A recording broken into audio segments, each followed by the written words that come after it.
ਜੀ। ਔਰ ਭਗਤ ਨਾਮਦੇਵ ਜੀ ਜਿਨ੍ਹਾਂ ਦੇ 61 ਸ਼ਬਦ ਗੁਰੂ ਗ੍ਰੰਥ ਸਾਹਿਬ 'ਚ ਨੇ, ਉਹਨਾਂ ਦੇ ਸ਼ਬਦਾਂ ਦੇ ਵਿਚਾਰ ਅਸੀਂ ਲਗਾਤਾਰਤਾ ਨਾਲ ਕਰ ਰਹੇ ਹਾਂ ਜੀ।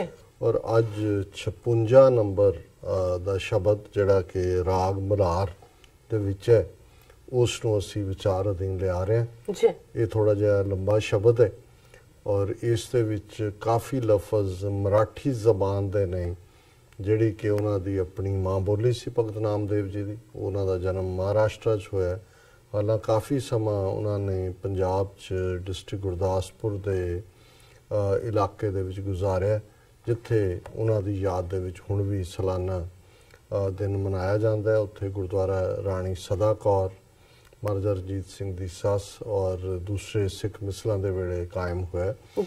ਜ਼ਾਹਰ ਹੈ ਕਿ ਇਹ ਸਾਰਾ ਸ਼ਬਦ ਜੇ ਤੁਸੀਂ ਸੈਂਟਰਲ ਆਈਡੀਆ ਜਾਂ ਕੇਂਦਰੀ ਨੁਕਤੇ ਨੂੰ ਨਾ ਸਮਝ ਸਕੋ ਤਾਂ ਫਿਰ ਜਿਵੇਂ RSS ਦੇ ਪ੍ਰਚਾਰਕ ਔਰ ਸਾਡੇ ਵੀ ਬਹੁਤ ਸਾਰੇ ਜਿਹੜੇ ਅਲਪ ਬੁੱਧੀ ਜਾਂ ਕੱਚਕੜ ਬਾਬੇ ਕੈਟਾਗਰੀ ਦੇ ਲੋਕ ਜਿਹੜੀ ਗੁਰਬਾਣੀ ਦੀ ਅੰਤਰੀਵ ਵਿਆਖਿਆ ਜਾਂ ਉਸ ਨੂੰ ਜਿਹੜਾ ਸਮਝੇ ਬਿਨਾਂ ਸਿਰਫ ਜਿਹੜੇ ਲਫ਼ਜ਼ ਰਾਮ ਕ੍ਰਿਸ਼ਨ ਭਗਤ ਅਮਰੀਕ ਜਾਂ ਉਹਨਾਂ ਦੀਆਂ ਕਹਾਣੀਆਂ ਚੋਂ ਜਿਹੜੇ ਗੁਰੂ ਸਾਹਿਬ ਨੇ as a reference material use ਕੀਤਾ, ਜਾਂ ਭਗਤ ਬਾਣੀ ਭਗਤ ਨਾਮਦੇਵ ਜੀ ਦਾ ਇਹ ਸ਼ਬਦ ਹੈਵੀਲੀ ਲੋਡਡ ਹੈ ਉਹਨਾਂ ਸਾਰੀਆਂ ਰੈਫਰੈਂਸਿਸ ਲਈ ਜਿਹੜੀਆਂ ਬ੍ਰਾਹਮਣ 4000 ਸਾਲ ਤੋਂ ਆਮ ਲੋਕਾਂ ਨੂੰ ਵੇਚਦਾ ਆਇਆ, ਦੇਵੀ ਦੇਵਤਿਆਂ ਦੇ ਜਾਲ 'ਚ ਫਸਾਣਾ, ਸ਼ਿਵ ਜੀ ਵਿਸ਼ਨੂੰ ਬ੍ਰਹਮਾ ਦੀ ਘਾੜਤ ਕਿਵੇਂ ਦੁਨੀਆ ਬਣਾਈ, ਸਮੁੰਦਰ ਮੰਥਨ ਹੋਇਆ, ਕੌਣ ਖਵਾ ਰਿਹਾ, ਕਿਹਨੂੰ ਖਵਾ ਰਿਹਾ। ਔਰ ਭਗਤ ਨਾਮਦੇਵ ਜੀ ਨੇ ਇਸ ਸ਼ਬਦ ਦਾ ਬੇਸ ਹੀ ਰਹਾਉ ਦੀ ਪੰਕਤੀ ਪਹਿਲੀਆਂ ਨੇ ਇਹ ਦੱਸਦੇ ਆ ਕਿ ਇਹ ਜਿੰਨੀਆਂ ਬ੍ਰਾਹਮਣਵਾਦ ਦੇ ਬਣਾਏ ਹੋਏ ਕਰੈਕਟਰ ਨੇ ਉਸ ਰੱਬ ਦੇ ਸਾਹਮਣੇ ਜਿਹੜਾ ਰੱਬ ਜਿਸ ਨੇ ਸਾਰੀ ਕਾਇਨਾਤ ਬਣਾਈ ਹੈ, ਜਿਸ ਰੱਬ ਦੀ ਬਣਾਈ ਹੋਈ ਹੈ ਧਰਤੀ ਹੈ, ਇਸ ਦੇ ਵਿੱਚ ਵੈਜੀਟੇਸ਼ਨ ਹੈ, ਸਮੁੰਦਰ ਹੈ, 4 ਚੁਫੇਰੇ ਪਾਣੀ ਹੈ, ਇਹ ਸਾਰਾ ਰੱਬ ਜਿਹੜਾ ਅਸਲੀ ਰਾਮ ਹੈ ਰਮਿਆ ਹੋਇਆ ਹਰ ਇੱਕ ਦੇ ਵਿੱਚ। ਤੁਹਾਡੇ ਰਾਮ ਕ੍ਰਿਸ਼ਨ ਸ਼ਿਵ ਜੀ ਵਿਸ਼ਨੂੰ ਰਿਸ਼ੀ ਮੁਨੀ ਇਹ ਤਾਂ ਬਾਹਰ ਉਸ ਰੱਬ ਦੇ ਦਰਬਾਰ ਦੇ ਜਿਹੜਾ ਉਹ ਝੋਲਾ ਚੁੱਕ ਕੇ ਖਲੋਤੇ ਹੋਏ ਨੇ, ਇੱਦਾਂ ਦੇ ਹੀ ਲਫ਼ਜ਼ ਉਹਨਾਂ ਨੇ ਇਸਤੇਮਾਲ ਕੀਤੇ ਨੇ ਵੀ ਕੋਈ ਦਰਬਾਨ ਹੈ ਉਹਨਾਂ ਦਾ, ਵਿੱਚ ਹੀ ਧਰਮਰਾਜ, ਵਿੱਚ ਹੀ ਸਾਰਿਆਂ ਨੂੰ ਹੀ ਭਗਤ ਜੀ ਨੇ ਜਿਹੜਾ ਐਸੇ ਡੰਡੇ ਦੇ ਨਾਲ ਕੁੱਟਿਆ ਔਰ ਇਹ ਦੱਸਿਆ ਕਿ ਵੀ ਅਲਟੀਮੇਟਲੀ ਸਾਰਿਆਂ ਨੂੰ ਇਹੀ ਉਪਦੇਸ਼ ਕੀਤਾ ਕਿ ਵੀ ਉਸ ਰੱਬ ਦੇ ਨਾਲ ਲੱਗੋ। ਔਰ ਪਹਿਲੀ ਇਸ ਦੀ ਰਹਾਉ ਦੀ ਤੁਕ ਹੈ, ਸੇਵੀਲੇ ਗੋਪਾਲ ਰਾਏ ਅਕੁਲ ਨਿਰੰਜਨ ਭਗਤ ਦਾਨ ਦੀਜੈ ਜਾਚੈ ਸੰਤ ਜਨ ਰਹਾਉ।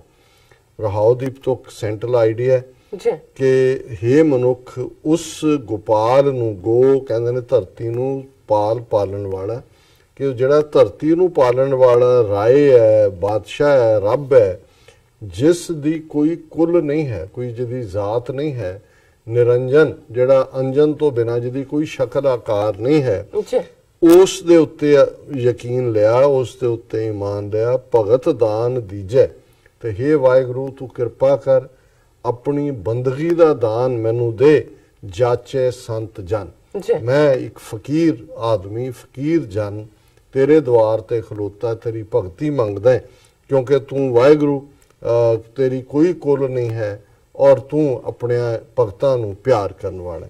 ਹੁਣ ਇਸ ਦੇ 5 ਡਿਫਰੈਂਟ ਉਦਾਹਰਨਾਂ ਦੇ ਨਾਲ ਜਿਹੜੇ ਪਦੇ ਨੇ ਉਹ ਭਗਤ ਜੀ ਨੇ ਜਿਹੜੇ, ਔਰ ਇਹ ਸਾਰੇ ਹੀ ਹਿੰਦੂ ਇਤਿਹਾਸ ਦੇ ਨਾਲ ਜਾਂ ਜਿਹੜੇ ਉਸ ਵੇਲੇ ਦੇ ਲੋਕਾਂ ਦਾ ਫੇਥ ਸੀ ਜਿਹੜਾ ਬ੍ਰਾਹਮਣ ਨੇ ਪ੍ਰਚਾਰਿਆ ਹੋਇਆ ਸੀ ਉਹਨਾਂ ਦੇ ਉੱਤੇ ਹੀ ਬੇਸਡ ਨੇ।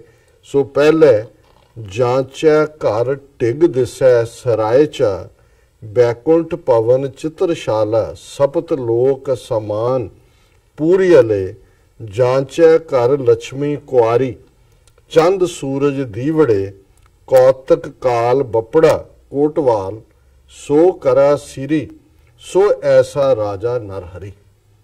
ਹੁਣ ਇੱਥੋਂ ਅਸੀਂ ਸ਼ੁਰੂ ਕਰੀਏ ਕਿ ਭਾਈ ਉਹ ਵਾਹਿਗੁਰੂ ਜਿਹੜਾ ਅਸਲੀ ਰਾਜਾ ਹੈ ਸਾਰੇ ਬ੍ਰਹਿਮੰਡ ਦਾ, ਕਿਸ ਕਿਸਮ ਦਾ ਹੈ? ਸੋ ਐਸਾ ਨਰ ਹਰੀ, ਉਹ ਵਾਹਿਗੁਰੂ ਹੈ ਕਿ ਜਿਸ ਦਾ ਘਰ ਜਿਵੇਂ ਇੱਕ ਵੱਡਾ ਅਸੀਂ ਜਦੋਂ ਸ਼ਮਿਆਨਾ ਲਾਉਂਦੇ ਆ ਤੇ ਉਹਦੀਆਂ 4 ਡਾਇਰੈਕਸ਼ਨਾਂ ਦੇ ਵਿੱਚ ਉਹਨੂੰ ਤੁਸੀਂ ਲਾਉਂਦੇ ਹੋ, 4 ਪਾਸੇ ਫਿਰ ਕਨਾਤਾਂ ਲਾਈਆਂ ਜਾਂਦੀਆਂ ਕਿ ਇਹ ਸਾਰੀ ਸ੍ਰਿਸ਼ਟੀ ਉਸ ਵਾਹਿਗੁਰੂ ਦਾ ਲਾਇਆ ਹੋਇਆ ਸ਼ਮਿਆਨਾ, ਔਰ ਜਿਹੜੀਆਂ 4 ਦਿਸ਼ਾਵਾਂ ਨੇ ਪੂਰਬ ਪੱਛਮ ਉੱਤਰ ਦੱਖਣ, ਇਹ ਉਸ ਸ਼ਮਿਆਨੇ ਦੀਆਂ ਕਨਾਤਾਂ ਨੇ। ਜਾਂਚੈ ਘਰ ਟਿਗ ਦਿਸੈ, ਟਿਗ ਦਿਸ਼ਾਵਾਂ, ਚਾਰ ਸਰਾਇਚਾ ਸ਼ਮਿਆਨਾ, ਜਿਵੇਂ ਸ਼ਮਿਆਨਾ ਤੇ ਉਸ ਦੀਆਂ ਕਾਇਰਾਤ, ਉਸ ਦੀਆਂ ਕਨਾਤਾਂ ਹੁੰਦੀਆਂ ਨੇ, ਇਸੇ ਤਰ੍ਹਾਂ ਇਹ ਧਰਤੀ ਦੇ ਉੱਤੇ ਉਸ ਵਾਹਿਗੁਰੂ ਦੀ ਹੋਂਦ ਹੈ। ਔਰ ਕਿਵੇਂ? ਬੈਕੁੰਠ ਭਵਨ ਚਿੱਤਰਸ਼ਾਲਾ। ਹੁਣ ਜਦੋਂ ਬਾਦਸ਼ਾਹ ਆਪਣਾ ਘਰ ਬਣਾਉਂਦਾ ਹੈ, ਉਸ ਦੇ ਵਿੱਚ ਇੱਕ ਖਾਸ ਥਾਂ ਰੱਖੀ ਹੁੰਦੀ ਹੈ, ਅਸੀਂ ਅੱਜ ਕੱਲ੍ਹ ਡਰਾਇੰਗ ਰੂਮ ਉਹਨੂੰ ਕਹਿੰਦੇ ਆ ਜਾਂ ਲਿਵਿੰਗ ਰੂਮ ਕਹਿੰਦੇ ਆ, ਜਿਹਦੇ 'ਚ ਆਪਣੀਆਂ ਹੀ ਤਸਵੀਰਾਂ ਖਿੱਚ ਕੇ ਰੱਖੀਆਂ ਹੁੰਦੀਆਂ। ਪੁਰਾਣੇ ਵੇਲੇ 'ਚ ਕੈਮਰੇ ਤਾਂ ਨਹੀਂ ਸੀ, ਭਗਤ ਰਾਮਦੇਵ ਜੀ ਦੇ ਵੇਲੇ ਵੀ ਨਹੀਂ ਸੀ ਜ਼ਾਹਰ ਹੈ, ਲੇਕਿਨ ਜਿਹੜੇ ਚਿੱਤਰਕਾਰ ਨੇ ਉਹ ਬਣਾਉਂਦੇ ਸੀ ਔਰ ਉਹ ਐਜ਼ ਏ ਐਗਜ਼ੀਬਿਸ਼ਨ ਹੁੰਦੀਆਂ ਸੀ। ਸੋ ਬਾਦਸ਼ਾਹ ਦਾ ਉਹਨਾਂ ਨੇ ਕਿਹਾ ਕਿ ਵੀ ਇਹ ਮਾਨੋ ਉਸ ਬੈਕੁੰਠ ਦੇ ਜਿੱਥੇ ਰੱਬ ਵਸਦਾ ਹੈ, ਉਸ ਦੇ ਵਿੱਚ ਜਿਵੇਂ ਸਾਰੇ ਜੀਵ ਉਸ ਦੇ ਅੱਡ ਅੱਡ ਚਿੱਤਰ ਨੇ, ਪਰ ਦੁਨਿਆਵੀ ਬਾਦਸ਼ਾਹ ਦੀ ਚਿੱਤਰਸ਼ਾਲ ਹੈ। ਔਰ ਸਪਤ ਲੋਕ ਸਮਾਨ ਪੂਰੀ ਅਲੇ, ਕਿ ਇਹ ਜਿਹੜੀ ਸਾਰੀ ਸ੍ਰਿਸ਼ਟੀ ਹੈ ਮਾਨੋ ਉਸ ਵਾਹਿਗੁਰੂ ਬਾਦਸ਼ਾਹ ਦੀ ਚਿੱਤਰਸ਼ਾਲ ਹੈ। ਔਰ ਜਿਵੇਂ ਅੱਡ ਅੱਡ ਸ਼ਕਲਾਂ, ਸਹਿਸ ਤਵ ਨੈਣ ਨਨਾ ਨੈਣ ਹੈ ਤੋਹੇ ਕੋ, ਸਹਿਸ ਮੂਰਤ ਅਨਨਾ ਇੱਕ, ਕਿੰਨੀਆਂ ਸ਼ਕਲਾਂ ਨੇ, ਕਿੰਨੇ ਨੈਣ ਨੇ, ਕਿੰਨੇ ਨੱਕ ਨੇ, ਕਿੰਨੇ ਪੈਰ ਨੇ, ਹਰ ਕੋਈ ਕਿਸੇ ਨਾਲ ਨਹੀਂ ਮਿਲਦਾ। ਇਹ ਉਸ ਵਾਹਿਗੁਰੂ ਦੀ ਚਿੱਤਰਸ਼ਾਲ ਹੈ। ਜਾਂਚੈ ਘਰ ਲక్ష్ਮੀ ਕੁਆਰੀ, ਚੰਦ ਸੂਰਜ ਦੀਵੜੇ। ਹੁਣ ਬਾਦਸ਼ਾਹਾਂ ਦੀ ਇੱਕ ਸ਼ਾਨ ਹੁੰਦੀ ਸੀ ਰਾਣੀਆਂ, ਤੇ ਹੁਣ ਜਿਹੜੀ ਰਾਣੀ ਹੈ ਉਹ ਹਮੇਸ਼ਾ ਤਾਂ ਜਵਾਨ ਨਹੀਂ ਰਹਿਣੀ, ਉਹਨੇ ਬੁੱਢੀ ਵੀ ਹੋਣਾ। ਪਰ ਭਗਤ ਜੀ ਕਹਿੰਦੇ ਨੇ ਕਿ ਹੁਣ ਜਦੋਂ ਬ੍ਰਾਹਮਣਵਾਦ ਨੇ ਵਿਸ਼ਨੂੰ ਨੂੰ ਕ੍ਰੀਏਟਰ ਬਣਾਇਆ ਤੇ ਲక్ష్ਮੀ ਜਿਹੜੀ ਆ ਉਹਦੀ ਪਤਨੀ ਦੱਸਿਆ, ਔਰ ਲక్ష్ਮੀ ਕਦੇ ਬੁੱਢੀ ਨਹੀਂ ਹੁੰਦੀ। ਸੋ ਉਹਨਾਂ ਨੇ ਕਿਹਾ ਜੀ ਤੁਹਾਡੀ ਗੱਲ ਹੀ ਕਰ ਲੈਂਦੇ ਆ ਕਿ ਵੀ ਇੱਥੇ ਤਾਂ ਬੁੱਢੀਆਂ ਹੋ ਜਾਣ ਵਾਲੀਆਂ ਰਾਣੀਆਂ ਨੇ ਬਾਦਸ਼ਾਹਾਂ ਦੀਆਂ, ਪਰ ਜਾਂਚੈ ਘਰ ਲక్ష్ਮੀ ਕੁਆਰੀ, ਕਿ ਲక్ష్ਮੀ ਹਮੇਸ਼ਾ ਕੁਆਰੀ ਦੀ ਕੁਆਰੀ ਆ, ਉਹਨੇ ਬੁੱਢੀ ਨਹੀਂ ਹੋਣਾ। ਚੰਦ ਸੂਰਜ ਦੀਵੜੇ, ਹੁਣ ਉਹਨਾਂ ਜ਼ਮਾਨਿਆਂ 'ਚ ਕੋਈ ਇਸ ਤਰ੍ਹਾਂ ਦੀਆਂ ਰੌਸ਼ਨੀਆਂ ਤਾਂ ਨਹੀਂ ਸੀ, ਘਰਾਂ 'ਚ ਲੋਕ ਦੀਵੇ ਹੀ ਜਗਾਉਂਦੇ ਸੀ। ਉਹਨਾਂ ਨੇ ਕਿਹਾ ਵੀ ਉਸ ਵਾਹਿਗੁਰੂ ਦੀ ਕਾਇਨਾਤ ਦੇ ਵਿੱਚ ਵੀ ਦੀਵੇ ਜਗਦੇ ਨੇ, ਚੰਦਰਮਾ ਤੇ ਸੂਰਜ। ਜਦੋਂ ਮੈਂ ਇਹ ਸ਼ਬਦ ਪੜ੍ਹ ਰਿਹਾ ਸੀ ਤੇ ਇੱਕਦਮ ਮੇਰਾ ਧਿਆਨ ਗੁਰੂ ਨਾਨਕ ਸਾਹਿਬ ਦੇ ਉਸ ਸ਼ਬਦ ਵੱਲ ਗਿਆ, ਜਿਹੜਾ ਉਹਨਾਂ ਨੇ ਬ੍ਰਾਹਮਣਾਂ ਦੇ ਗੜ੍ਹ ਜਗਨਨਾਥਪੁਰੀ 'ਚ ਖਲੋ ਕੇ ਇਹ ਗਾਇਆ ਸੀ ਭਾਈ ਮਰਦਾਨੇ ਨੇ, ਕਿ ਗगन में थाल रब चंद दीपक बने, तारका मंडल जनक मोती, ਧੂਪ ਵਾਲੇ ਆਣ ਲੋ ਪਵਨ ਚਵਰੋ ਕਰੇ, ਸਗਲ ਬਨ ਰਾਏ ਫੁਲੰਤ ਜੋਤੀ। ਕੈਸੀ ਆ ਕਿ ਜਿਹੜਾ ਅਸਮਾਨ ਹੈ ਇਹ ਥਾਲ ਹੈ, ਸੂਰਜ ਔਰ ਚੰਦਰਮਾ ਦੀਵੇ ਨੇ, ਪਵਨ ਚੌਰ ਕਰ ਰਿਹਾ ਹੈ ਔਰ ਸਾਰੀ ਬਨਸਪਤੀ ਫੁੱਲ ਸੁੱਟ ਰਹੀ ਹੈ। ਔਰ ਭਗਤ ਜੀ ਕਹਿੰਦੇ ਨੇ ਜਾਂਚਿਆ ਕਰ ਲక్ష్ਮੀ ਕੁਆਰੀ, ਚੰਦ ਸੂਰਜ ਦੀਵੜੇ, ਸੂਰਜ ਤੇ ਚੰਦਰਮਾ ਦੀਵੇ ਨੇ, ਕੌਤਕ ਕਾਲ ਬਪੜਾ ਕੋਟਵਾਲ ਸੋ ਕਰਾ ਸੀਰੀ, ਸੋ ਐਸਾ ਰਾਜਾ ਨਰਹਰੀ। ਹੁਣ ਜ਼ਾਹਰ ਹੈ ਕਿ ਬਾਦਸ਼ਾਹਾਂ ਨੇ, ਕਿਉਂਕਿ ਖੇਤੀਬਾੜੀ ਮੁੱਖ ਕੰਮ ਹੁੰਦਾ ਸੀ, ਕਿ ਹਰ ਹਲ ਵਾਹੁਣ ਵਾਲੇ ਦੇ ਸਿਰ ਦੇ ਉੱਤੇ ਹਾਲਾ ਰੱਖਿਆ ਹੁੰਦਾ ਸੀ, ਉਹਨੂੰ ਟੈਕਸ ਕਹਿੰਦੇ ਸੀ ਹਾਲਾ।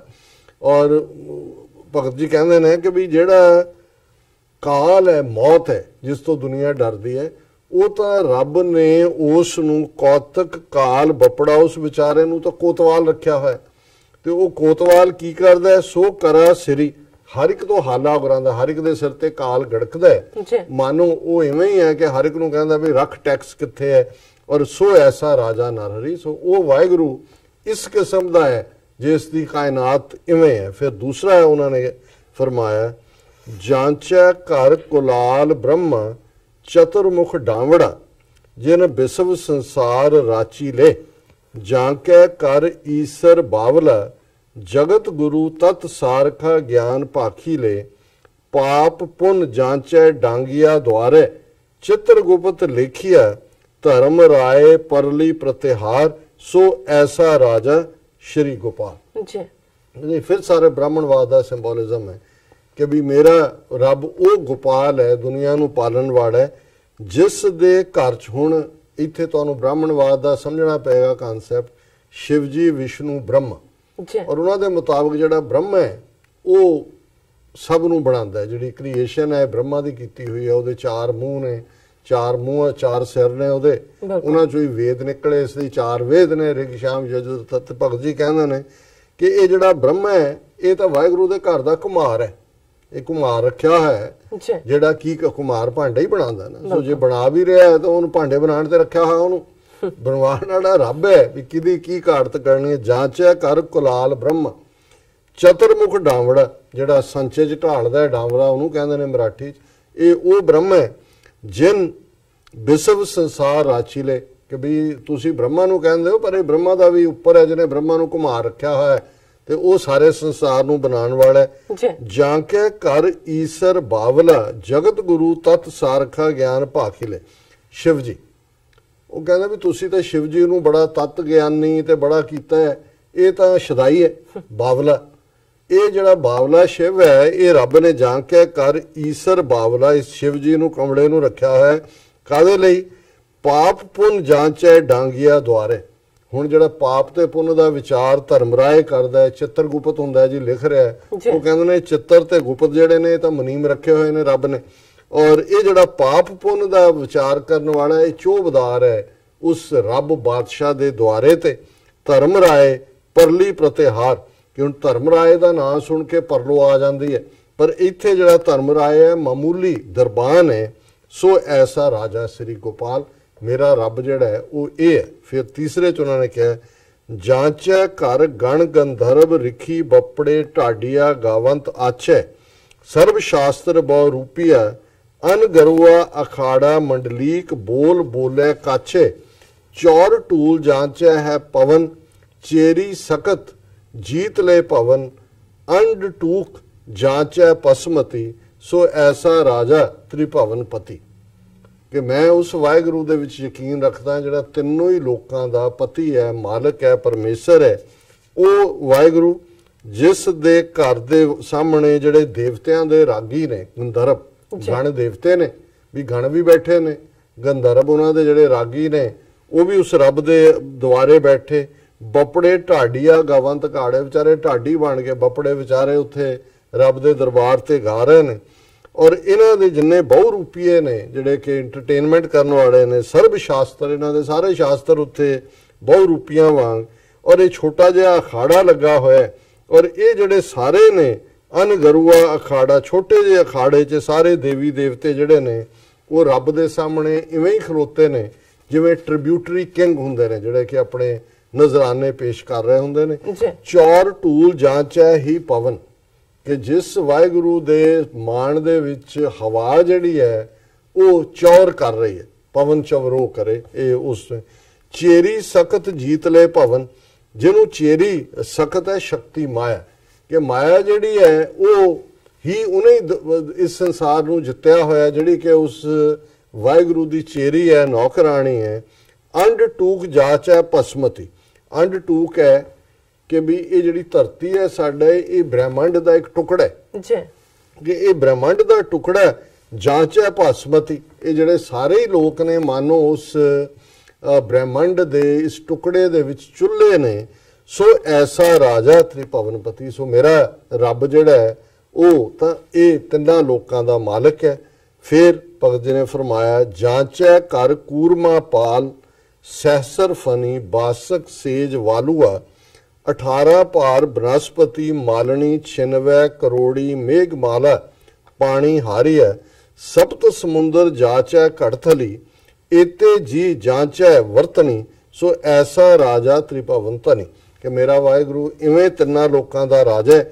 ਫਿਰ ਉਹਨਾਂ ਨੇ ਇੱਕ ਬ੍ਰਾਹਮਣਾਂ ਦੀ ਕਹਾਣੀ ਹੈ ਕਿ ਜੀ ਜਦੋਂ ਸਾਗਰ ਮੰਥਨ ਹੋਣ ਲੱਗਾ ਤੇ ਮਧਾਣੀ ਉਹ ਸੁਮੇਰ ਪਰਬਤ ਦੀ ਬਣਾਈ ਥੱਲੇ ਟਿਕੇ ਨਾ, ਤੇ ਵਿਸ਼ਨੂੰ ਨੇ ਫਿਰ ਉਹਦਾ ਦੂਸਰਾ ਅਵਤਾਰ ਜਿਹੜਾ ਕੱਛੂ ਕੰਮ ਹੈ ਜੇ ਉਹਨੇ ਆਪਣੇ ਆ ਕੇ ਪਿੱਠ ਦੇ ਦਿੱਤੀ।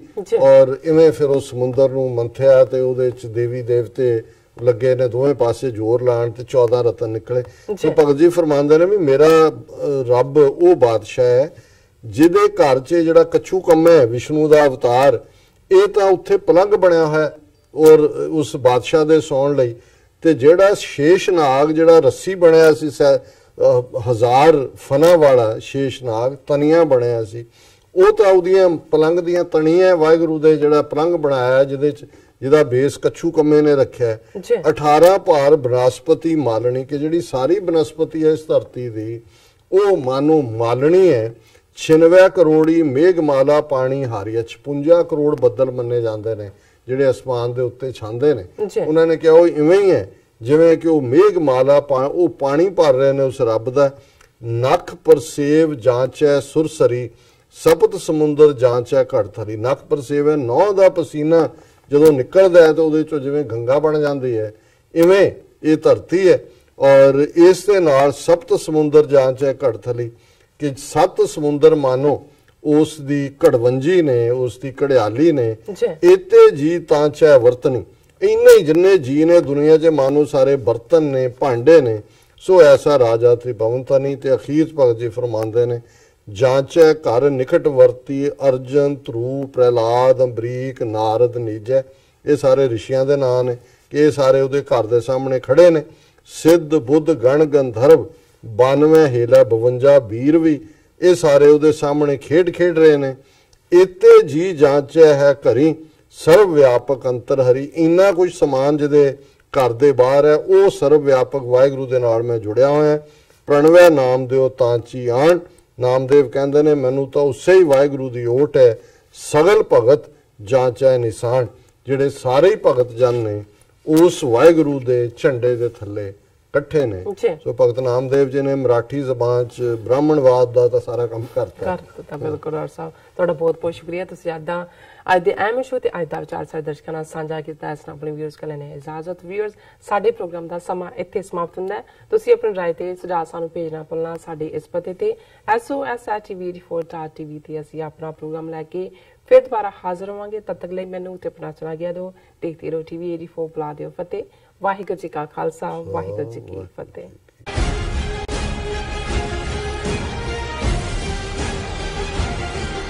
जून 6 2019 ਨੂੰ ਵਾਸ਼ਿੰਗਟਨ DC ਵਿਖੇ ਖਾਲਿਸਤਾਨ ਰੈਫਰੈਂਡਮ 2020 ਰੈਲੀ।